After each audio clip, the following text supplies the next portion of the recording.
We'll get to NFL ratings for the weekend in just a second, and once again, we will blast the mainstream media for the differences in how they cover the NFL and the NBA. But first, I wanted to touch on some news that kind of hits close to home.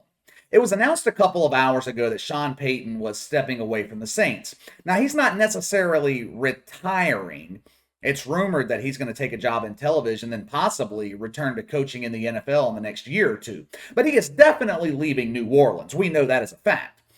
I'm not all that surprised about this. I expected Sean Payton to leave when Drew Brees retired. You could tell at certain points throughout the season that Sean Payton's burnt out. All right, he's burnt out. 2021 was the most difficult season of his career. Started with the Saints being displaced by the hurricane for a month, the mile-long list of injuries, missing players in key games because of the NFL's ridiculous COVID protocols. Everything that could have went wrong in New Orleans went wrong in New Orleans. This season, it had a different feel for the Saints, even from the beginning. The players, they just didn't seem to be enjoying it as much as they have the past few years. Now, a lot of that had to do with the adversity the team went through throughout the season, but I think a lot of it also had to do with Sean Payton. Drew Brees left a hole in the Superdome that can't be replaced by anyone else. This wasn't like Bill Belichick and Tom Brady in New England or Russell Wilson and Pete Carroll in Seattle. Sean Payton and Drew Brees are best friends. Their families hang out together. Their relationship was more than just football. When you work with and become close to someone like that over 16 years, you're with them every day, then suddenly they're gone, the atmosphere is naturally different. I don't care how much Sean Payton liked Taysom Hill. He wasn't Drew Brees. And I'm not talking about mechanics or on a football level. That's obvious. I'm talking about the personal aspect of it. Now, I expect Dennis Allen to take over for Sean Payton in New Orleans. They have been grooming him for years. There's a reason that Dennis Allen hasn't interviewed elsewhere the last couple of years. The Saints, they still have loads of talent defensively. Offensively, they're garbage, but they're not in a full rebuild. But Sean Payton's definitely going to be missed. It is definitely the end of an era in New Orleans. Since 2006, we have been spoiled. Saints fans have been spoiled. We have had consistency at the two most important positions, head coach and quarterback. All that's over with. Now, all we can hope for is the organization maintains what Sean Payton and Drew Brees have built and doesn't head backwards to the days of the Aints. All right, let's get to the NFL ratings from the weekend. What we just witnessed in the divisional round of the playoffs was the best playoff games of all time across any sport. 4 games all decided on the final play of the game. You don't get that kind of excitement in the NBA or Major League Baseball. You damn sure don't get it from soccer. I remember, I think this was about 10 years ago, maybe it was during one of the World Cups. The media was trying to say that soccer was going to overtake the NFL in America over the next decade. Hasn't happened. Most people can't name one player in Major League Soccer. Back in 2018, the paid propagandists at ESPN, they were claiming that the NBA would overtake the NFL in the ratings. We all know that hasn't and never will happen. I'm going to show you just how much the NBA is struggling in just a second. First, let's get to these NFL ratings. Saturday afternoon, Bengals Titans. Now, you look at this game on paper, it should have struggled to draw a big number. I know Joe Burrow's a rising star, but the Bengals and the Titans, they're two teams without a strong national following, with a game airing on a Saturday afternoon, one of the worst time slots in television. Now, even with that being the case, Bengals Titans, nearly 31 million. Primetime Saturday night, Niners Packers, 37 million. The largest television audience on a Saturday night since 1994. Bucks Rams, over 38 million. Bills Chiefs, nearly 43 million people. It peaked with nearly 52 million in the fourth quarter and overtime. Sunday night, 90% of the population of Kansas City was tuned into CBS watching the game. 90% of the market. That is unprecedented. The NFL is on fire right now, but leave it to the mainstream media to shit on it. They should be shitting on the grave of the NBA, which is being dug as we speak. Headline at Fortune magazine, which I didn't even know Fortune magazine still existed. But the headline was, America just can't quit football. The ratings keep getting better as the sports scandals get bigger. Scandals? What scandals? Can anyone tell me a scandal involving the NFL this year? There are plenty in the NBA. The NBA makes more news off the court than they do on the court. Fortune magazine, they couldn't name an NFL scandal either. They had to dig up scandals that happened over the last 10 years. You know what one of those scandals was? Blackballing Colin Kaepernick because he kneeled for the national anthem.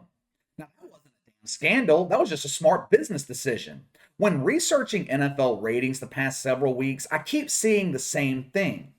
This was the highest rated game since 2015. This was the highest rated game in the last 5 years. Now, guess what they're referencing when they say that? Guess what they're referencing without telling you it's what they're referencing?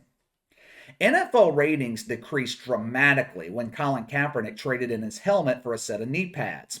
Fortune claimed the bulk of the NFL audience did not support the league blackballing Colin Kaepernick.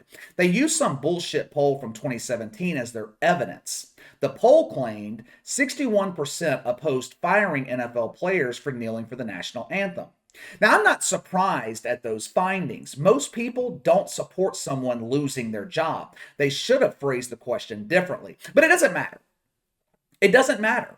The only evidence you need is in the television ratings. When Colin Kaepernick and other players were kneeling for the national anthem, ratings went down. When the NFL put an end to that bullshit, ratings went back up.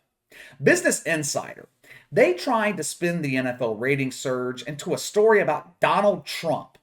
Donald Trump claimed the NFL was dying in the ratings, but the ratings have soared. Let's insinuate that this shows America is defying Donald Trump. So the NFL's on top of the television world right now, while the NBA can't buy attention. If you got all your sports news from ESPN, you would think the popularity of the NBA is soaring. ESPN dedicates hours and hours of airtime every day to NBA coverage. Perhaps that's why ratings overall at ESPN have been in decline. Not enough people give a shit about the NBA. Martin Luther King Day. It is one of the premier days on the NBA calendar. Outside of Christmas, opening night, Martin Luther King Day, one of the biggest days of the regular season. The league normally features their biggest stars on TNT all day. The ratings last week, disastrous. The NBA, they scaled back on MLK Day this year. Why? Because the NFL playoffs were in prime time. Like I told you before, the NBA refuses to even try to compete against the NFL now. Instead of the typical 5 games on Martin Luther King Day, the NBA aired 2 on TNT during the day. Bulls Grizzlies during the early afternoon, 707,000 viewers, down 3% compared to last year. Bucks Hawks, 908,000, down 57% over last year. The NBA, on one of the biggest days of the regular season, failed to attract 1 million viewers. Now, have you heard about this in the media? If the NFL drops a 0.5% in the ratings, the media acts like the league's headed towards bankruptcy. NBA fails to attract 1 million. ESPN increases their NBA coverage. The amount of NBA coverage we get in the mainstream media is not justified by the size of the audience. Let me show you how bad things are for the NBA right now. Georgetown and St. John's college basketball aired on Fox last weekend. Drew 2.1 million. A college basketball game featuring players that no one has ever heard of outdrew both NBA games on Martin Luther King Day combined. Well, KC, that game had the NFL playoffs as a lead-in. That is not a fair comparison. Okay, NBA apologist, I prepared for your excuses. Let's see you try to make an excuse for this one. FS1, Fox Sports 1, aired Purdue, Indiana last Thursday. Now, FS1 doesn't have nearly the footprint that TNT does. Purdue, Indiana, again, 2 teams, unknown players, 954,000 viewers, beating both NBA games on Martin Luther King Day. College fucking gymnastics almost beat the NBA. ABC aired college gymnastics last week, 624,000. Hell, Stephen A. Smith is beating the NBA right now. Last Monday's Woke Take, which featured mainly NFL content, 918,000, a record high for the show. More people listened to Stephen A. Smith, an uninformed opinion on the NFL, than watched the NBA. I say it all the time. This is the result when you allow someone like LeBron James to infect your league with social justice and racial politics. If you can come up with another reason that explains the low NBA ratings, I'm all ears. But there's not one. The NFL saw larger increases in numbers during the divisional round than the NBA Finals had viewers. Niners Packers increased by 10.6 million over last year. NBA Finals last year averaged 9.9 million. Yet, no one in the media is talking about it. Nothing to see here. The NBA is more popular than ever. Well, damn right there's nothing to see because no one is watching.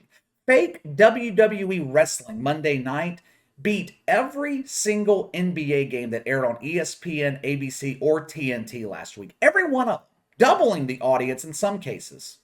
That should never happen.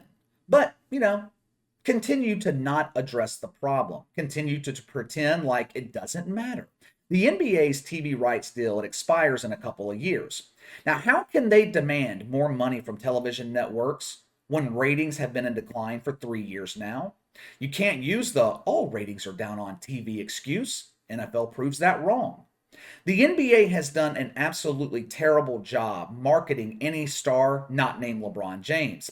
Steph Curry, the Warriors, they continue to be the biggest draw, yet they treat him second to the self-proclaimed king. But what the hell do I know? The NBA marketing department, they're obviously smarter than I am. Perhaps their goal was to see how quickly they could evaporate the audience. If that's been the goal, they're succeeding. All right, let me know what you guys think of the ratings in the NFL and the NBA. Sound off in the comments below. Make sure to like and subscribe. Click the notification bell to receive all notifications from the channel. Best way to contact me is by email at btlkc84@gmail.com, KC_BTL84 on Twitter. I'll see you guys tomorrow.